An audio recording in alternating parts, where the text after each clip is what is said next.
नहीं, ऐसा कचरा घर बनेगा महाराज कि ऐसी बदबू फैलेगी कि लोग तुमसे घृणा करने लगेंगे, दूर से भागने लगेंगे, तुम्हारे पास कोई बैठने को तैयार भी नहीं।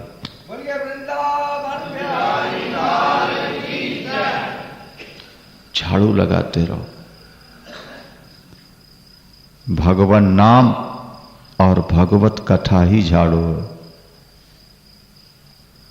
आज तुम सोचते हो पत्नी हमसे बहुत प्यार करती है, बेटे हमारी हर बात मानते हैं, लेकिन ये जवानी की बात है, जब बुढ़ापा आएगा तो पता लगेगा। सब अपने अपने तरफ हो जाते हैं।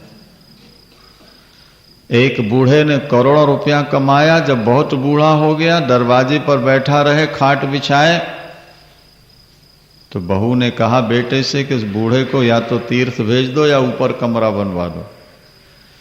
ये हमेशा आने जाने वालों में बाधा डालते हैं, पूछते हैं कौन आया, कहां से आया, कब आया। क्या तीर्थ जाने लायक तो नहीं है? बोले ऊपर कमरा बनवा दो। ऊपर कमरा बनवा दिया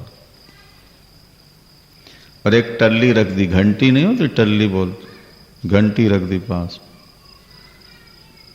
जब जरूरत पड़े तो ऊपर से बजा दो, रोटी पानी ऊपर से दो, नीचे नहीं है। बेटा सुबह जाता है बाप की सेवा करके, बीच में जरूरत पड़े घंटी बजे तो बहू जाके दे आती है, और नहीं तो शाम को जब बेटा आता है दुकान से तो बाप की। गर्मी के दिन थे, सुराही में पानी रखा था, पोता ऊपर चला गया, पोते की ठोकर लगी तो सुराही फूट गई, घंटी लेके पोता नीचे आ गया। क्या? और दादा को लगी प्यास और घंटी थी नहीं बजाने वाली, और बहू अपने सहेलियों में गपशप लगा रही है। घंटी बजे तो जाए, वो पानी पानी पानी करते बूढ़ा बेचारा पूरा हो गया।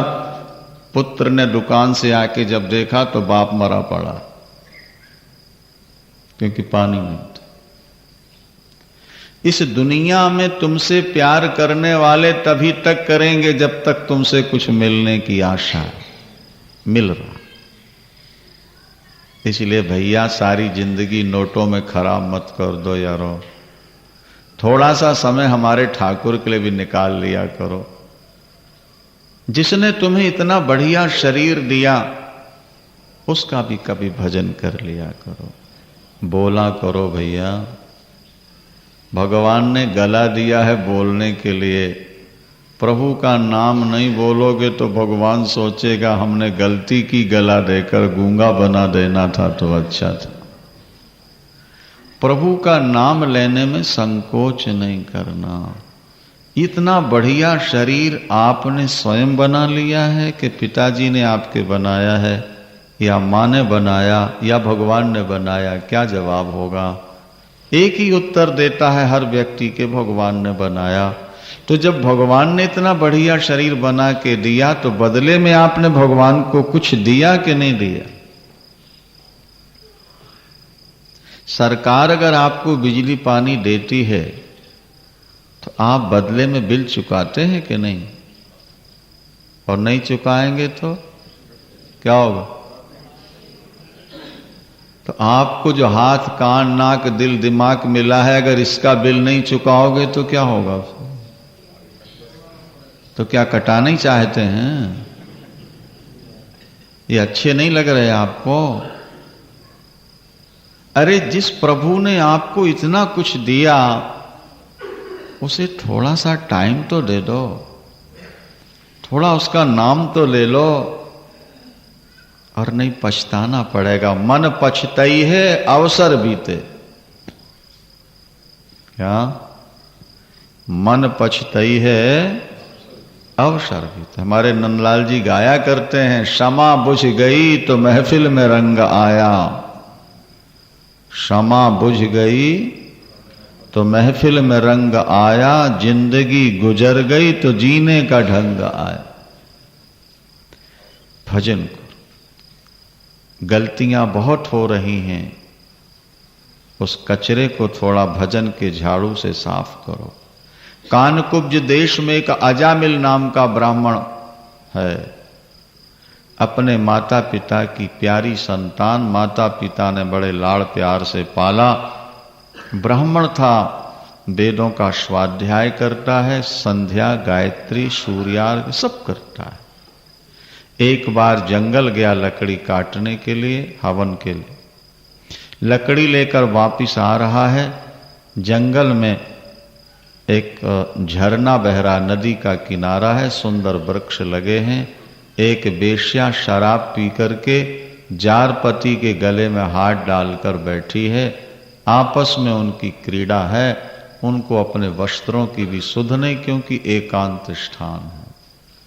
और अजामिल लकड़ी लेकर आ रहा था। उसने 2 मिनट खड़े होकर उनका नाटक देखा।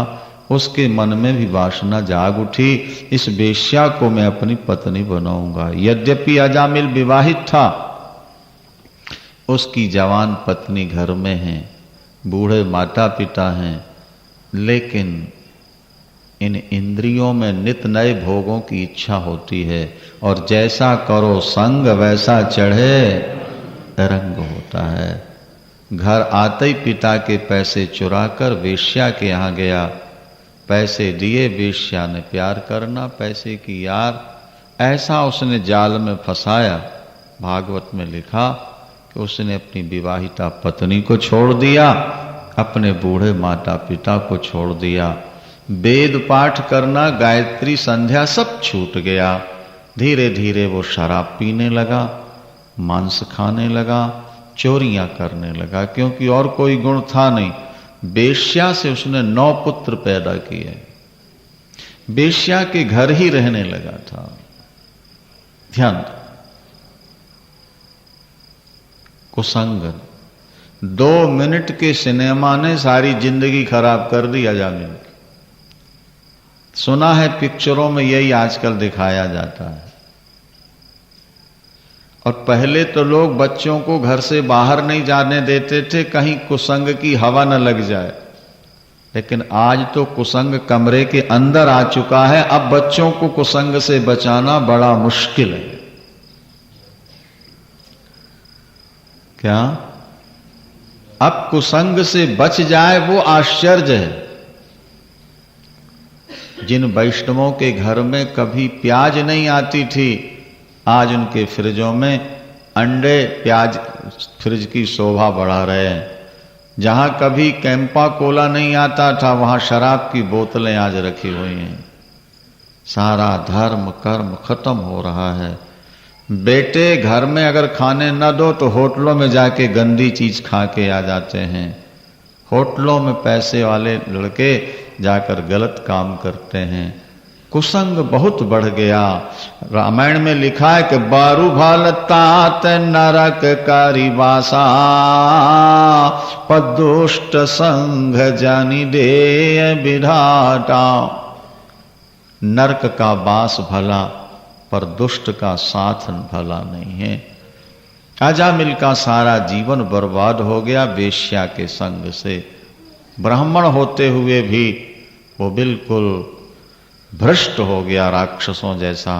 एक दिन कुछ संत आ गए, गांव वालों से पूछा किसी भक्त का मकान बताओ भाई, रात्रि विश्राम करेंगे। कुछ मजाकिये लोगों ने कह दिया भक्त अजामिल बड़ा भक्त है, उनके यहां चले जाओ।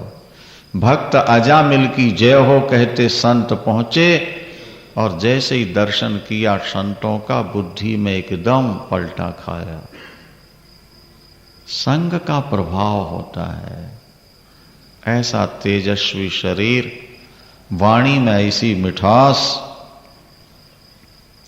चरणों में गिर के रोने लगा, मैं भक्त नहीं हूं स्वामी जी, मैं बहुत बड़ा पापी हूं। यद्यपि ब्राह्मण हूं, लेकिन नाम मात्र का ब्राह्मण रह गया हूं। कर्म मेरे राक्षसों जैसे हो गए, मैं वेश्यागामी हूं। लेकिन शास्त्र कहते हैं अर्धरात आधी घड़ी आधी ते पुनियाद, तुलसी संगत साधु की कटे कोट अपराध। आप संत हो, मिल गए हैं, मेरी मुक्ति का उपाय बता दो।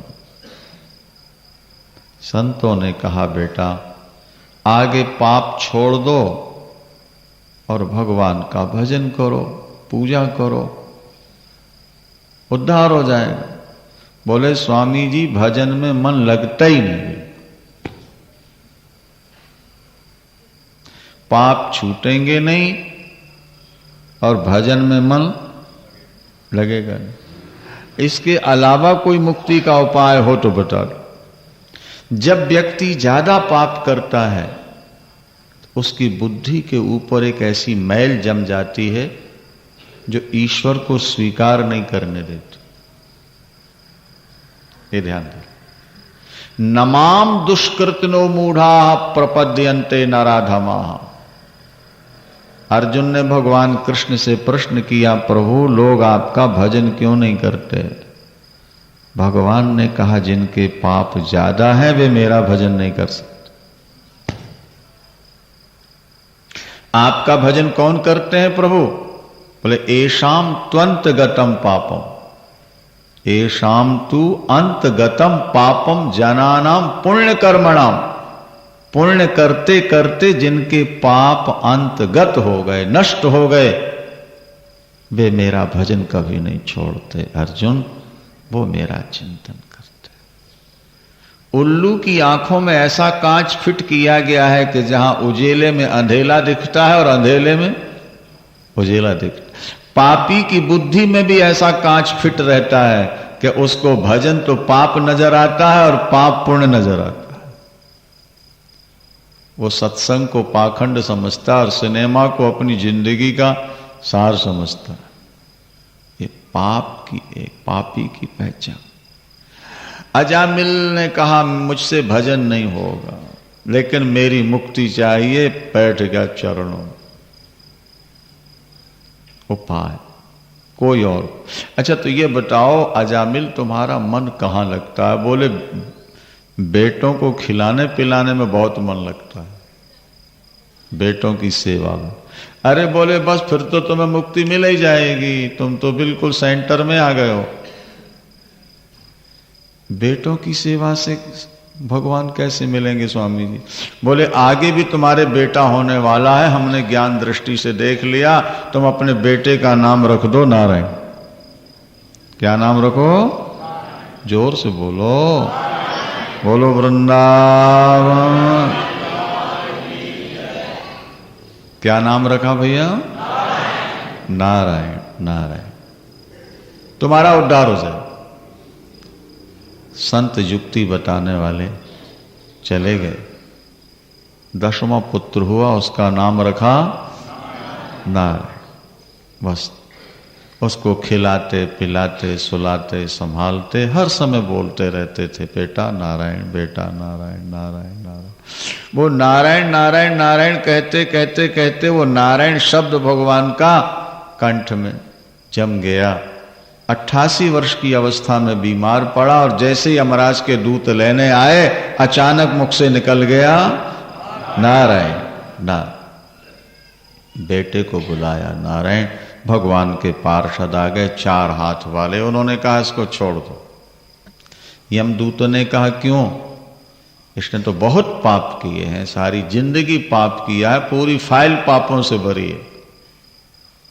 विष्णुदूतों ने कहा कितने पाप क्यों ना किए हो, पर मरते समय भगवान का नाम मुख से निकला है इसलिए तर जाए।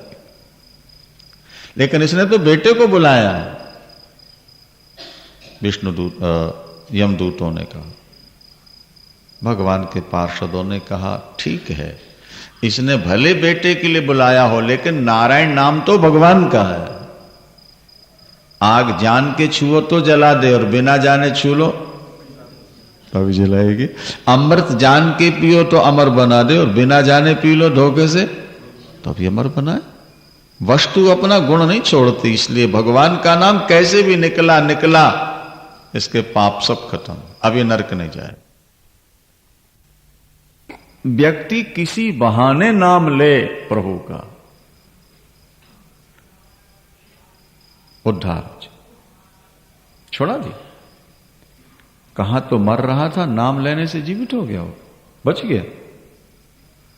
और जैसे स्वप्न की घटनाएं कभी कभी याद रह जाती हैं, वो विष्णु और यमदूतों का सारा संवाद उसको याद। देखो भैया, यमराज के प्राइवेट सेक्रेटरी का नाम है चित्रगुप्त। क्या नाम है? क्या अर्थ हुआ चित्रगुप्त का? जो गुप्त रूप से तुम्हारे चित्र लेता रहता हो उसका नाम। हाँ, ये वीडियो फिल्में बनती ना आजकल, आपकी हमारी जिंदगी की भी वीडियो तैयार हो रही है। और जब यमराज के यहां पहुंचेंगे, हाँ दिखाई जाए, कहोगे हमने ये पाप नहीं किया, तो फिल्म दिखा देंगे, सर नीचे हो जाए।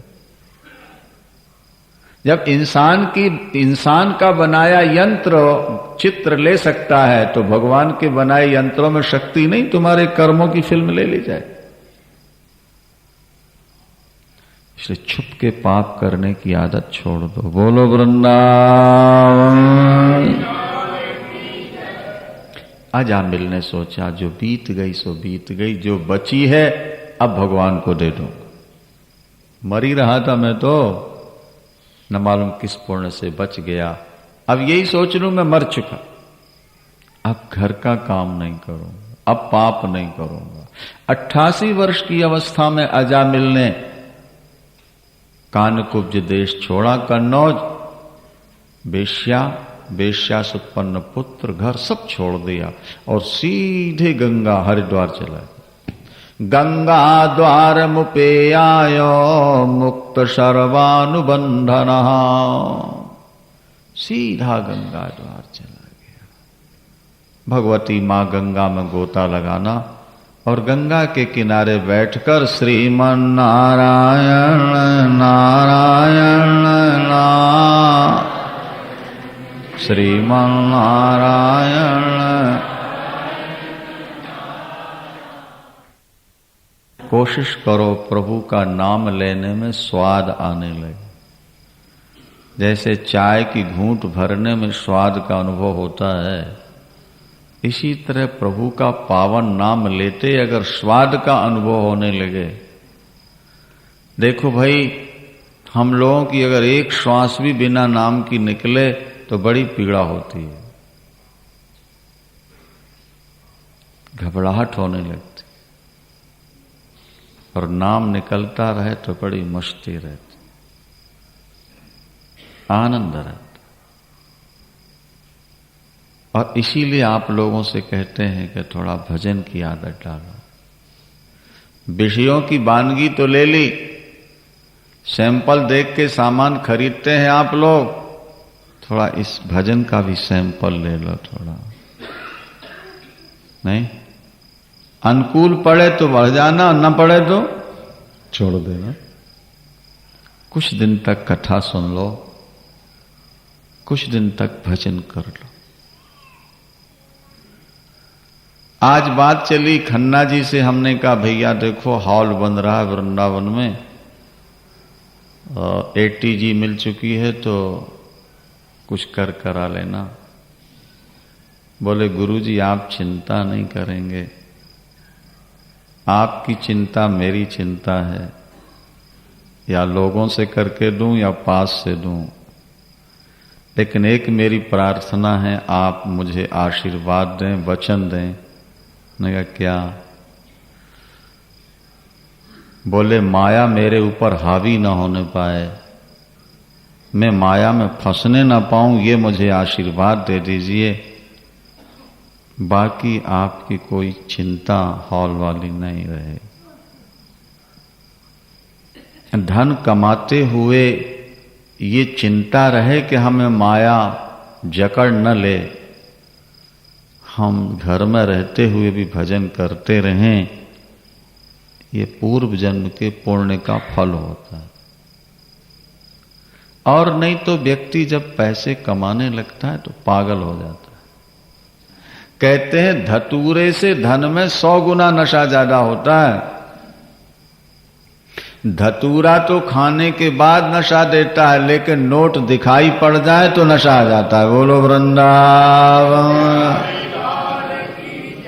कनक कनक ते 100 गुनी, बात पर ध्यान देना। कनक कनक ते 100 गुनी मादकता अधिकाय, और कनक खाए बौरात है, कनक पाए बौरात।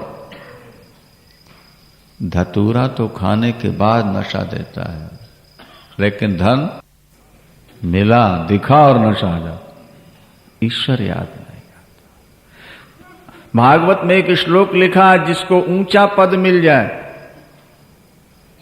सुंदरता मिल जाए, बहुत धन मिल जाए और अभिमान ना हो, भजन में लगा रहे, तो तत्रायम मदनुग्रहा, उस पर मेरी विशेष कृपा है, ऐसा मान लेना चाहिए।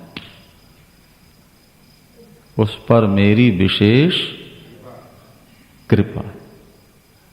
अन्यथा इन वस्तुओं को पाने के बाद जीव भगवान से दूर हो जाता। आज आमिल भगवान का नाम लेते गंगा में शरीर छोड़ता है और सीधे बैकुंठ धाम जाता है।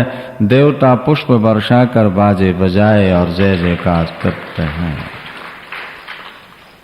भागवतकार कहते हैं, पुत्र के ब्याज से भगवान का नाम लेने वाला अजामिल अगर बैकुंठ जा सकता है, तो जो भगवान की कथा सुनेंगे और प्यार से नाम लेंगे, उनकी मुक्ति में कभी संशय नहीं रहता। और हमने कहा कि भैया मन इसी तरह भगवान में लगा रहेगा तो भगवान माया में मोहित नहीं होने देंगे। ये ध्यान रखें। आप तैरना नहीं जानते, तैरने का शौक है, ट्यूब में हवा भर के आप उसे बांध लीजिए शरीर से। वो ट्यूब में जब तक हवा है आपको डूबने नहीं देगी। हाँ, शर्त यह है कि ट्यूब से अलग ना होना। तैरने का आनंद ले लोगे ट्यूब के सहारे। इसी तरह आप संसार सागर से पार होना नहीं जानते हो। संत और गुरु कहते हैं नाम का सहारा ले लो, कथा का सहारा ले लो। ये कथा और नाम वो ट्यूब है जो संसार समुद्र में डूबने नहीं देगी, तुमको उठा ले। पर तुम मानो तो कथा सुनते रहो और भगवान का नाम जपते। दो काम। और कोशिश ये करो कि हमसे गलत काम ना हो, ये कोशिश करते रहो। ये सब शास्त्रों का सार है। प्रभु हमें प्रेमा भक्ति दे दें, भक्तों का संग दे दें और जीवों के प्रति मन में दया दे दें, बस। प्रभु का नाम आपको धन भी देगा, औलाद देगा, आपको संकटों से भी बचाएगा। आज व्यक्ति बारूद के ढेर पर खड़ा हुआ है, जरा सी चिंगारी में वो शोले उठेंगे, बचना मुश्किल है। आज व्यक्ति प्रातःकाल घर से निकलता है, शाम को लौट के आ जाए तो वो भाग्यवान है। ऐसी विषम परिस्थिति में भी यदि आप भगवान का नाम नहीं लें तो ये दुर्भाग्य ही होगा। जब जीवन में संकट आता है, ईश्वर ही आपको बचा सकता है। व्यक्ति को व्यक्ति कभी नहीं बचा सकता। व्यक्ति को बचा सकता है तो केवल भगवान ही बचा सकता है। एक डाल पर कबूतर बैठा हुआ है, नीचे से बहेलिया ने बाण खींचा मारने के लिए। कबूतर उड़ना चाहता है, ऊपर देखा तो बाज पक्षी मड़रा रहा है उस कबूतर को मारने के लिए। बैठा रहता है तो बहेलिया मारेगा और उड़ता है तो बाज। अब बोलो कबूतर क्या करे, वो पक्षी क्या करे? सूरदासी लिखते हैं कि वो पक्षी ने देखा कि दोनों तरफ से मौत है, अब बचने का कोई उपाय नहीं, तो वो सीधे भगवान की शरण में गया। बैठे ही बैठे भगवान का स्मरण करता है, प्रभु अब की राख लेहु भगवान। क्या कहा उसने? अब की राख लेहु भगवान मैं अनाथ, बैठो द्रुम डरिया, वृक्ष की डाल पर बैठा हूं। अब की राख लेहु भगवान मैं अनाथ, बैठो द्रुम डरिया, और पारथ साध्यो बाण, ताके डर में भाजो चाहत, ऊपर ढुचो सचान। अब की राख लेहु भगवान। देखो ठाकुर ने कैसे बचाया उसको, सुनो ठाकुर ने उसे कैसे बचाया। सुमिरत ही आही डस्यो पार्थी, सुमिरत ही आही डस्यो पार्थी, कर छूटो संधा। जैसे उस पक्षी ने भगवान का स्मरण किया, एक काला सांप निकला, उसने बहेलिया के पैर में वो डंक मारा, महाराज उसका हाथ हिल गया, और हाथ हिलते ही बाण छूट गया। हाथ हिला और बाण निकला। तो जो बाण कबूतर को लगना था, वो बाण सीधे जाके ऊपर बाज को लगा। बाण लगने से बाज मर गई, पक्षी मर गया, और सर्प के डंक मारने से बहेलिया मर गया। दोनों मरे, कबूतर आनंद से उड़ता जा रहा है। देवता जय जयकार कर रहे हैं, धन्य हो दयालु बचाने वाले। महाभारत का युद्ध प्रारंभ होने वाला था। एक ओर 11 अक्षौणी सेना है और दूसरी ओर 7 अक्षौणी सेना है। आगे देखोगे आप सीरियल में, महाभारत में लिखा है दोनों सेनाओं के बीच में, सेंटर में एक चिड़िया ने अंडे दिए हुए थे। अंडे, अंडा कितना कोमल होता है, जरा सी ठोकर फट। दोनों सेनाओं के बीच में चिड़िए ने अंडे दिए हैं। 18 दिन महाभारत युद्ध हुआ है। 18 अक्षौणी सेना मारी गई, हाथी घोड़े रथ समाप्त हुए हैं, लेकिन अंडों का बाल बांका नहीं हुआ है, वो ज्यों के त्यों बचे। कैसे बचे? क्या बचना संभव है? बोलो। 11 अक्षौणी सेना के बीच में 18 दिन जहां युद्ध हो, जहां रथ, हाथी और घोड़े और पैदल दौड़ रहे हो, पर प्रभु तो दुनिया को ये बताना चाहते हैं कि जिसको मैं बचाना चाहूं उसको कोई मार नहीं सकता। एक राजा के गले में राजा के हाथी के गले में सोने का घंटा था, मोटा बड़ा। चिड़िया रो रही है, अंडे उठा नहीं सकती। भावी संकट को देखकर वो प्रार्थना कर रही है प्रभु से, मेरे अंडे बचे। देखो ठाकुर ने क्या नाटक किया। वो हाथी के गले का घंटा, जब हाथी वहां पहुंचा तो प्रभु ने अपने संकल्प मात्र से सांकल तोड़ दी और वो घंटा सीधा अंडों के ऊपर। 18 दिन तक युद्ध चला।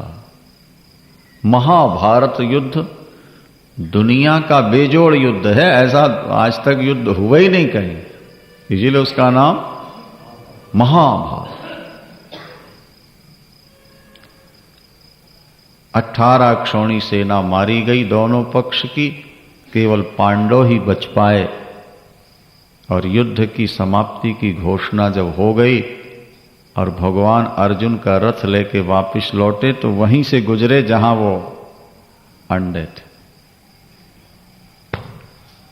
ठाकुर ने सोचा अंडों को बचा तो दिया है, लेकिन घंटा नहीं पलटूंगा तो फिर तो वैसे ही मर जाएंगे। वो चिड़िया तो घंटा नहीं पलट सकती ना, इतना बड़ा घंटा तो नहीं। तो बगल से निकलते निकलते ठाकुर ने चाबुक से घंटे को पलट दिया। चाबुक हाथ में रहता है ना, सारथी के। और जैसे ही घंटे को पलटा, अंदर वो दिखाई दे गए। अर्जुन आंख फाड़ के देख रहा था, झुक कर के देख रहा था। प्रभु महाभारत युद्ध में दोनों सेनाओं के बीच में ये अंडे कैसे बच गए, इनको किसने बचा लिया? भगवान ने मुस्कुरा कर कहा, पार्थ, जिसने तुझे बचाया उसी ने इनको बचा लिया। जिसने तुझे बचाया उसी ने इनको बचा लिया। अगर तुम हमारी शरण में न आए होते पार्थ, तो प्रथम दिन जब भीष्म पितामह से तुम्हारा युद्ध हुआ था, उसी दिन तुम और तुम्हारा रथ जल के राख हो गया होता। अखंड बाल ब्रह्मचारी भीष्म के अग्नि बाणों का सामना करने की शक्ति विश्व में किसी के पास नहीं। गनीमत थी कि तुम हमारी शरण में आ गए थे और हमने वचन दिया था कि हम तुम्हारी रक्षा करेंगे और एक ही रथ से विजय दिलाएंगे, इसलिए तुम बच गए। और अंडे बचा के मैंने ये दुनिया को दिखाया कि जो मेरी शरण आ जाते हैं मैं उनको विषम परिस्थिति से ही बचा लेता हूं। प्रहलाद पर कितने संकट आए, भागवत में लिखा है 5 वर्ष के बालक को मारने के लिए सारी दुनिया की ताकत लगा दी गई थी। क्या समझा? प्रहलाद का पिता त्रैलोक का स्वामी है, तीनों लोकों पर विजय प्राप्त की है, देवता दानव मानव सब उसके वश में है, और वो भगवान विष्णु से बदला लेना चाहता है क्योंकि विष्णु ने उसके भाई हिरण्याक्ष को मारा था। प्रतिशोध की भावना उसके मन में है। अपने भाई को जिसने मारा है उस विष्णु को मिटा के रहूंगा, उसके धर्म को मिटा के रहूंगा, उसके अनुयायियों को मिटा दूंगा। और कुछ समय तो ऐसा आया है बीच में जब उसने तपस्या करके वरदान मांग लिया कि न घर में मरूं, न बाहर मरूं, जमीन में मरूं, न आकाश में मरूं, दिन में मरूं, न रात में मरूं, ब्रह्मा की सृष्टि में उत्पन्न किसी व्यक्ति से मेरी मृत्यु न हो।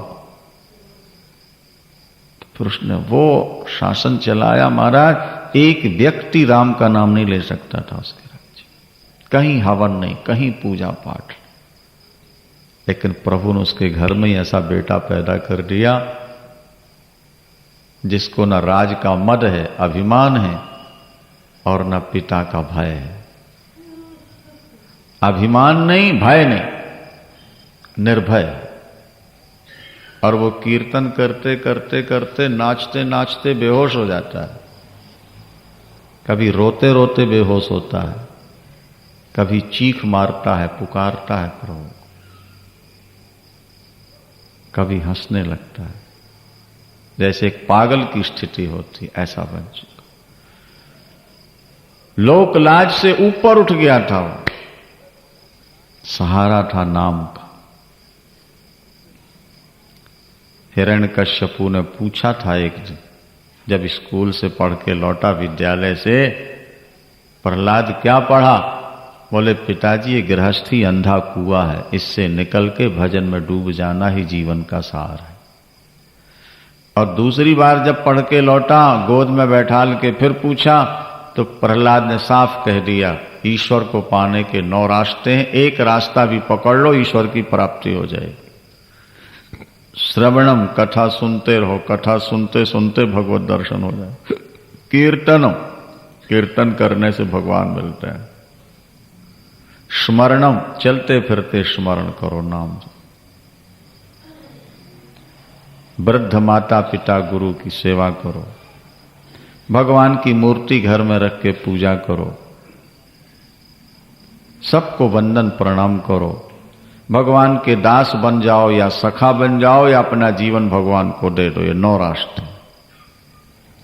और तब हिरण्यकश्यपु ने उठा के पटक दिया जमीन पर, जल्लादों से कहा इसके टुकड़े टुकड़े कर दो मेरे सामने, ये मेरा पुत्र नहीं है, ये कोई देवता है, मेरा शत्रु है, पुत्र बन करके आ गया है। और छिंदी भिंदी तिबादीना, भागवत में लिखा, सैकड़ों जल्लाद बर्छी और भाले और तलवार लेकर के आ गए, और मार दो उसको, खत्म कर दो उसको, गरजते। लेकिन प्रहलाद निर्भय था, क्योंकि प्रहलाद के मुख में प्रभु का नाम था। प्रहलाद को विश्वास था कि अगर बचाने वाला बचाने के लिए तैयार है तो दुनिया में कोई मार नहीं सकता। मारने वाले के 2 हाथ हैं, बचाने वाले के हजारों हाथ हैं। बोलो वृंदावन। जब तलवार चलाई जाती है तो टूट जाती है, बर्छी भालों की नोक मुड़ जाती है, सारे शस्त्र मोम की तरह पिघल गए, प्रहलाद की चमड़ी भी नहीं छिली।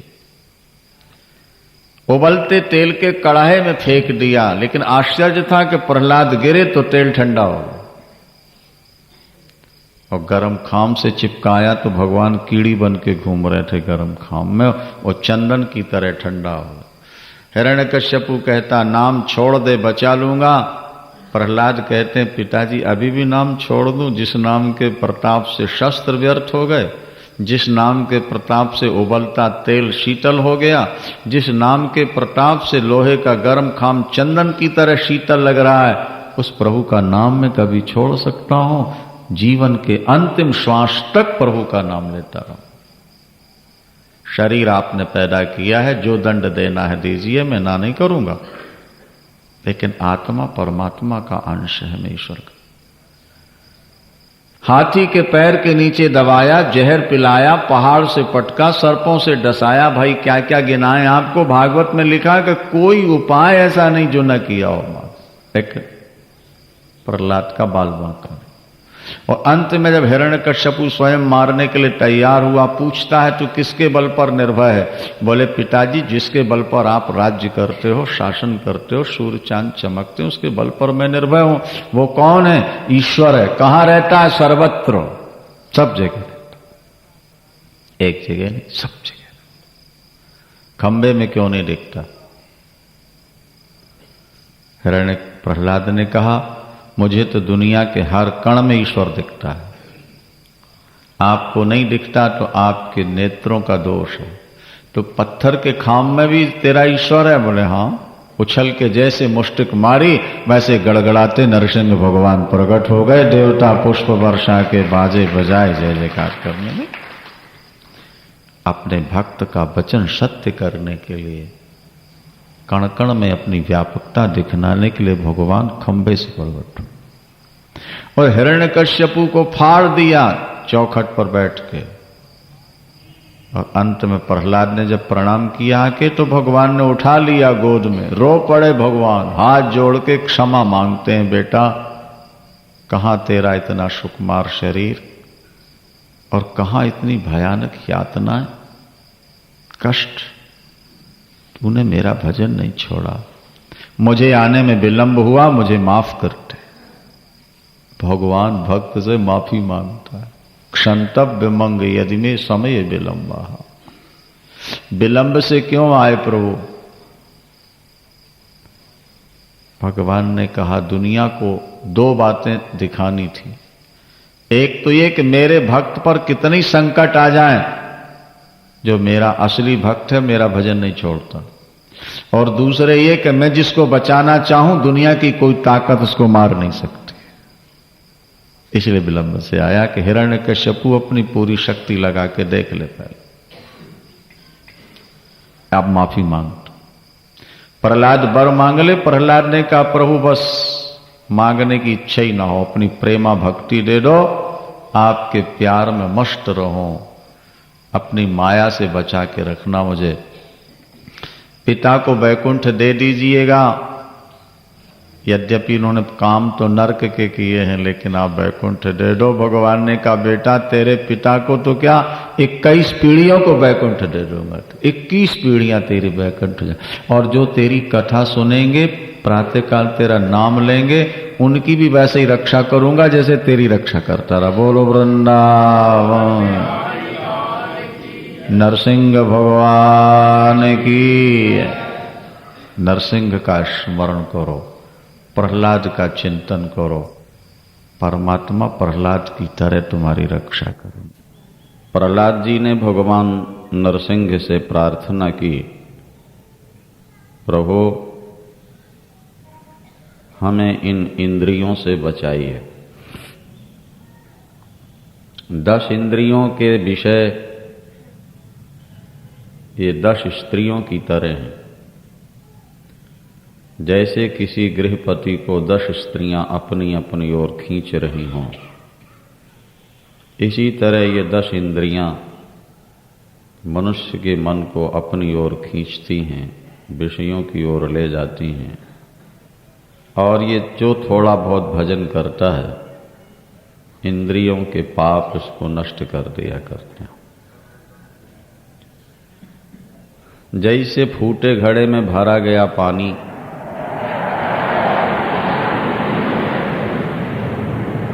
थोड़ी देर में खाली हो जाता है, इसी तरह अजितेंद्रिय व्यक्ति का किया गया भजन भी निष्फल हो जाता है। जब तक इंद्रियां विषयों से मुड़ेंगी नहीं, विषय विषतुल्य भासेंगे नहीं, तब तक किया गया भजन कारगर नहीं होगा, सफल नहीं होगा। भागवतकार कहते हैं कि एक गड्ढे में पानी भरा जाए जिसके चारों ओर वृक्ष लगे हों, तो थोड़ी देर में देखोगे गड्ढे का पानी सब सूख गया है। वृक्षों ने अपनी जड़ों से पानी खींच लिया, पी लिया। उतना ही पानी किसी सीमेंट की टंकी में डाल दिया जाए, महीनों ज्यों का त्यों पड़ा रहे, क्योंकि उसको खींचने के लिए बाहर से कोई शक्ति नहीं। मनुष्य का हृदय ही एक गड्ढा है जिसमें भजन रूपी पानी भरा जाता है, लेकिन ये इंद्रियां वृक्ष के समान हैं जो उस तप को, भजन को खींच लेती हैं, सब नष्ट कर देती हैं। व्यक्ति खाली का खाली रह जाता है। यदा संघर्ते चायम कूर्मोंगा नीव सर्वशः इंद्रियाणि इंद्रियार्थेभ्यस्तस्य प्रज्ञा प्रतिष्ठिता। भगवान कहते हैं जैसे कछुआ अपने अंगों को समेट लेता है, इसी तरह जब तुम अपनी इंद्रियों को विषयों से मोड़ लोगे तो तुम्हारी बुद्धि शांत हो जाएगी। और शांत बुद्धि में, निर्मल बुद्धि में परमात्मा का ऐसे दर्शन होगा जैसे निर्मल शीशे में अपना प्रतिबिंब दिखता है, अथवा निर्मल नेत्रों से जैसे निर्मल सूर्य का दर्शन हुआ करता है। आवश्यकता है इंद्रियों को विषयों से मोड़ने की। इनके कारण ही अशांति है, इनके कारण ही व्यक्ति दुखी है। एक व्यक्ति के गले में 10 रस्सियां बांधी जाएं और एक एक रस्सी एक एक व्यक्ति के हाथ में पकड़ा दी जाए और वो 10 व्यक्ति रस्सियों को अपनी ओर खींच रहे हों, झटका दे रहे हों, और जिसके गले में रस्सी बांधी गई उससे कहा जाए कि तुम ध्यान करो, समाधि लगाओ, भला कैसे संभव? जिसको 10 दिशाओं से झटके लग रहे हों वो समाधि कैसे लगाएगा? जिसकी इंद्रियां विषयों की ओर दौड़ रही हों, अपने अपने भोजन के लिए मन को सता रही हों, वो मन समाधि में कैसे जाएगा, शांत कैसे होगा? भागवत में प्रहलाद जी कहते हैं, यन मैथुनादि गृह मेधि सुखम हि तुच्छं और कंडू यनेन करयोरिव दुख दुखं। ये मैथुनादि जो सुख हैं ये तो दाद की खुजली के समान है। दाद खाज में जब खुजली होती है, खुजाने में बड़ा स्वाद आता है, बाद में ऐसी जलन पड़ती है कि नींद हराम हो जाती है। इसी तरह संसार के जो मैथुनादि सुख हैं वे तत्काल तो मीठे लगते हैं, लेकिन बाद में बड़ी ग्लानि होती है और उसके बाद जो समस्याएं खड़ी हो जाती हैं, संतान पैदा हो गई, ममता बढ़ गई, उनकी आवश्यकताएं बढ़ गईं, हर समय व्यक्ति अशांत बना रहता है, हर समय लोभ में घिसा रहता है, ममता में घिसा हुआ व्यक्ति हर समय परेशान रहता है। प्रहलाद जी कहते हैं दाद खाद की खुजली को सह लिया जाए, खुजाया न जाए तो जल्दी ठीक हो जाती हैं। इसी तरह इंद्रियों से विषयों का त्याग कर दिया जाए तो थोड़े समय के बाद इंद्रियों की मांग खत्म हो जाती है। एक बात ध्यान देना है आपको, मन संकल्प करता है और बुद्धि निर्णय देती है। जिसका मन बलवान होता है वो पाप करता है, जिसकी बुद्धि बलवान होती है वो भजन करता है। जो पाप करते हैं उनका मन बलवान होता है और जो धर्म करते हैं उनकी बुद्धि निर्मल होती है। और ये दोनों एक साथ बलवान नहीं होते। किसी के जीवन में मन बलवान होता है और किसी के जीवन में बुद्धि बलवान होती है। बुद्धि बलवान होगी तो मन कमजोर हो जाएगा और मन बलवान होगा तो बुद्धि कमजोर हो जाएगी। जैसे सूरज निकल आएंगे, प्रकाश बढ़ जाएगा तो अंधकार मिट जाएगा और प्रकाश कम हो जाएगा तो अंधकार बढ़ जाएगा। हर व्यक्ति की जिंदगी की यही कहानी है। पाप से मन बलवान होता है, धर्म से बुद्धि निर्मल होती है। मन बलवान होगा, बुद्धि कमजोर होगी, पाप होंगे। इसलिए धृतराष्ट्र और गांधारी, धृतराष्ट्र शब्द का अर्थ ही है जो दूसरे के राष्ट्र को, धन को अपना मन बना ले, उसको धृतराष्ट्र कहते हैं। धृत माने धारण करना होता है। दूसरे की वस्तु को अपनी बना लेना उसको धृतराष्ट्र कहते हैं। और वो अंधे हैं। उसका संकेत यही है कि हमारा आपका मन ही धृतराष्ट्र है। क्या? माया के बने पदार्थों को मन ने अपना मान लिया है, क्योंकि मन अंधा है। धृतराष्ट्र पांडवों की संपत्ति हड़पने के लिए अपने बेटों को सलाह देते हैं, उनकी ममता में फंस करके गलत काम करते। और दुख तो यह है कि बुद्धि ने भी पट्टी बांध रखी है। बोलो वृंदावन। बीच बीच में बुद्धि गलत काम से रोकती तो है, लेकिन मन इतना बलवान है कि बुद्धि अपना कार्य नहीं कर पाती है। बीच में गांधारी थोड़ा विरोध तो करती है, लेकिन बेटे और पति के सामने उसकी कुछ चलती नहीं। बुद्धि जब कमजोर हो जाती है तो मन की शक्ति बढ़ जाती है और उसका फल सर्वनाश होता है। इसलिए धृतराष्ट्र का सर्वनाश हो गया। आगे आप देखोगे। बुद्धि निर्मल होनी चाहिए और बुद्धि बिना धर्म के निर्मल नहीं हो। और धर्म करोगे तो अर्थ और काम की प्राप्ति होगी। धर्मात् अर्थश्च कामश्च। धर्मात्, धर्म से अर्थ और काम की प्राप्ति होती है। ये महर्षि वेदव्यास की घोषणा है।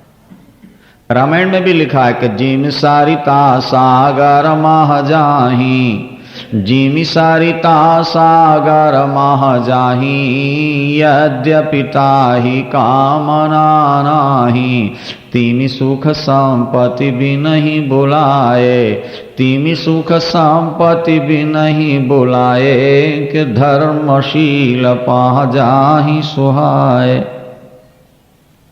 समुद्र को जल की अपेक्षा नहीं, सारी नदियां अपना जल समुद्र को ही देती हैं। रेगिस्तान को जल की बड़ी जरूरत है। एक भी नदी रेगिस्तान की ओर नहीं जा रही। समुद्र को ही सारा जल क्यों प्राप्त हो रहा है? इसलिए कि मानसून से जल समुद्र से ही आता है।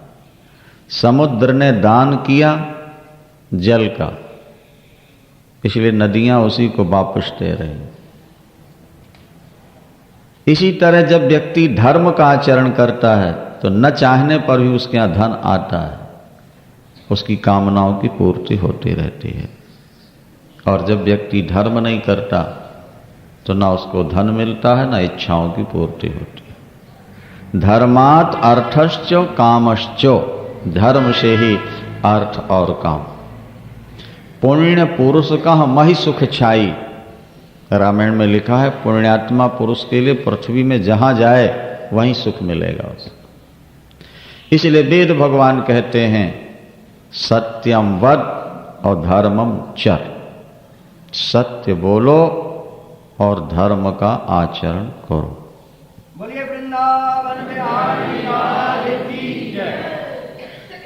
धर्मम चर, धर्म का आचरण कर। धर्मेण हीना पशु भी समाना, शास्त्र कहते हैं धर्म से हीन व्यक्ति पशु के समान। जिस व्यक्ति ने जीवन में धर्म नहीं अपनाया वो बिना सींग पूंछ का बैल है। ये ध्यान। धर्म का उपदेश मनुष्य को ही दिया जा सकता है, क्योंकि जानवर में योग्यता ही नहीं है उसे ग्रहण करने। कुत्ते को सारी जिंदगी सुनाते रहो धर्म करो, सत्य बोलो, परोपकार करो, वो काटना तो सीख लेगा, धर्म नहीं सीखेगा, बुद्धि नहीं होगी। इंसान ही धर्म के बारे में कुछ सोच सकता है और कर सकता है। ये मनुष्य का शरीर एक रथ के समान है, जिसमें इंद्रियां घोड़े हैं, मन लगाम है, बुद्धि इसमें ड्राइवर सारथी है, जीवात्मा मालिक है। मानो ये इस संसार में शिकार खेलने के लिए आया है। जैसे कोई शिकारी रथ पर बैठ के जंगल की ओर जाता है शिकार खेलने के लिए, उसका लक्ष्य है शिकार। कोई जानवर दिखता है खींच के बाण मारता है। तो भागवतकार कहते हैं कि जीव भी शिकार खेलने चला है, लेकिन इसका लक्ष्य है परमात्मा। ये अपनी चित्त वृत्ति रूपी बाणों को गुरु प्रदत्त मंत्र पर रख करके, माने मंत्र का जप करते हुए चित्त की वृत्ति को परमात्मा से जोड़े, यही लक्ष्य का वेद है। यही लक्ष्य पर बाण मारना है। लेकिन ये ध्यान रखना, भजन तो बहुत लोग करना चाहते हैं, कुछ लोग चल भी पड़ते हैं, लेकिन रास्ते में बहुत खतरनाक शत्रु खड़े हुए, उनसे पार कर लो तो परमात्मा मिल जाए। केवल चलने से परमात्मा नहीं मिलेगा, केवल भजन प्रारंभ करने से परमात्मा नहीं मिल जाएगा। ये बीच में जो शत्रु खड़े हैं, इन पर विजय पालोगे तब परमात्मा मिलेगा। वृंदावन। हमारे गुरुदेव कहा करते थे कि मोम के तुरंग पर बैठकर, मोम के घोड़े पर बैठकर जलते हुए अलाह को पार करना है, जलती हुई होली को पार करना है, और वो मोम का घोड़ा पिघलने न पाए तो परमात्मा की प्राप्ति हो जाए। व्यक्ति भजन करने चलता है, लेकिन बीच में जो शत्रु खड़े हैं वो इसको रोक देते हैं, पराजित कर देते हैं। कौन कौन से? रागो द्वेषश्च लोभश्च शोक मोहो भयम मदः मानावमानो सूया माया हिंसाम च मत्सरः शत्रवस्त्वेव मादयः। भागवतकार कहते हैं ये शत्रु हैं जो बीच में खड़े हैं। रागो द्वेषश्च लोभश्च, रास्ते में किसी से प्यार हो गया, किसी से शत्रुता हो गई, धन कमाने का लोभ जाग पड़ा, कोई दुर्घटना हो गई, उसके लिए गमगीन रहने लगे, उसी शोक में डूबे रहने लगे, परिवार के प्रति ममता हो गई, आसक्ति हो गई, भय हो गया, संपत्ति या पद पाके अभिमान हो गया, मान पाके हर्षित हो गए, अपमान में आप दुखी हो गए। ये शत्रु है, शत्रु। दुनिया में किसी से प्यार नहीं करना, देखो सावधान रहना। ना दुनिया में किसी से शत्रुता मोल लेनी, ना किसी से प्यार करना। कबीरा खड़ा बाजार में और सबकी मांगत खैर। हाँ जी, कबीरा खड़ा बाजार में सबकी मांगत खैर, ना काहू सो दोस्ती और ना काहू सो वह। भाई दोस्ती करने में क्या हानि है? बोले खतरा है। जिससे प्यार करोगे मन उसी में लगा रहे, तब भी तुम भगवान से हट गए। और शत्रु बना लिया तो मन शत्रु में लग जाएगा, तभी भगवान से हट गया। मन ईश्वर में तब लगेगा जब तुम्हारा मन न्यूट्रल रहेगा। एक न्यूट्रल गियर होता है ना मोटर में, स्कूटर में, न्यूट्रल गियर में गाड़ी हो, फुल रेस्ट दीजिए आप, जहां की तहां खड़ी रहेगी। और गियर में गाड़ी फंसी और भागी, तुम्हारा मन राग रूपी गियर में फंस गया या द्वेष रूपी गियर में फंस गया, भाग जाएगा। जिससे शत्रुता हो गई है या तो मन वहां चला जाएगा, या जिससे मित्रता हो गई है वहां चला जाएगा। दोनों स्थिति में तुम ईश्वर से अलग हो जाओगे। इसलिए ना दोस्ती करना ना दुश्मन बनाना, ताकि मन बिल्कुल न्यूट्रल रह करके परमात्मा का चिंतन करता रहे। एक एक श्वास आपकी बहुत कीमती है। कल आपने सुना अजामिल ने एक बार नारायणी तो कह दिया पुत्र के ब्याज से, करोड़ जन्म के पाप धुल गए उसके, परमात्मा की प्राप्ति हो गई।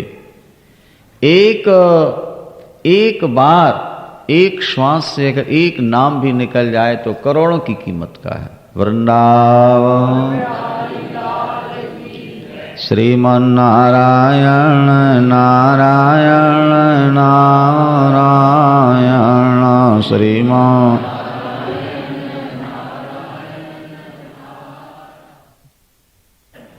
अगर आप चारों धाम की यात्रा में जाना चाहते हैं तो सन 70-72 मॉडल की कार पसंद करेंगे कि 88-89 की? हाँ जी, क्यों? 70 में चल पड़ो। बोले महाराज बीच ही में रह जाएंगे क्या? लॉन्ग रन की यात्रा के लिए नई गाड़ी चाहिए, तो परमात्मा को पाने वाली यात्रा भी बहुत लंबी है। उसके लिए बचपना या जवानी ही चाहिए, बुढ़ापा नहीं। क्या समझे? जैसे बूढ़ी कार चारों धाम की यात्रा के लिए खतरनाक है, इसी तरह बुढ़ापे में भजन भी सफल होने वाला नहीं है, ये याद रख लें। अच्छा जी, आप भागवत जी पर फल चढ़ाना चाहें तो कैसा चढ़ाएंगे? सड़ा के ताजा? और भजन करना चाहते हैं तो जब शरीर सड़ जाए तब। अगर फल ताजा चढ़ाना चाहते हो तो जीवन भी तो ताजा, जवानी लगा दो भगवान में। बोले जब तक दुकान जाने लायक रहेंगे तब तक काम नहीं छोड़ेंगे, जब दुकान के काम के न रह जाएंगे तब भजन करेंगे। हम कहते हैं जब तुम दुकान के काम के नहीं रहे तो भगवान के काम के कहाँ रह जाओगे भैया? ये तो बुद्धि लगाओ थोड़ा। अरे थोड़ा शरीर में शक्ति रहते भजन प्रारंभ करो। बुढ़ापे में क्या दुर्दशा होती है? आंख में तनेगा जाला, मोतिया बिंद हो गया। आंख में तनेगा जाला और नाक से बहेगा नाला और लाठी से पड़ेगा पाला वृद्धावस्था आनी में। और बैठे बैठे पड़े पड़े करते रहोगे मलमूत्र त्याग, और बैठे बैठे थूकते रहोगे पीकदानी में। क्या भक्ति क्या करोगे जब शक्ति रहेगी ना राम नाम बोलने तेरी बद्ध बानी में? इसलिए जप साधन जोग कर और भोग से वियोग कर, राम को मत भूल मत वाले जवानी में। क्या जवानी? जवानी एक ऐसी अवस्था है, चाहे भोग भोग लो चाहे जोग साध लो, भोग और जोग दोनों जवानी के हैं। बुढ़ापे में ना भोगों के लायक रह जाओगे और ना भजन के लायक रह जाओगे। अगली न पिछली बारे जाऊं बिचली। बोलो वृंदावन। ये पंजाबी की कहावत है। अवस्था ना तो अगली काम की है ना पिछली काम की है, अवस्था तो बीच में। और इसी समय लोग सोचते हैं नोट कमा लें, घर बसा लें, फिर भजन कर लेंगे। ऐसा कहने वाले तो करोड़ों। जिसने जवानी में भजन नहीं किया, वृद्धावस्था में उससे भजन नहीं हो सके। भगवान राम योग वासिष्ठ में कहते हैं, वैराग्य प्रकरण पढ़ के देखो, वो कहते हैं गुरुदेव बुढ़ापे में भजन की तो बात ही नहीं, करनी चाहिए।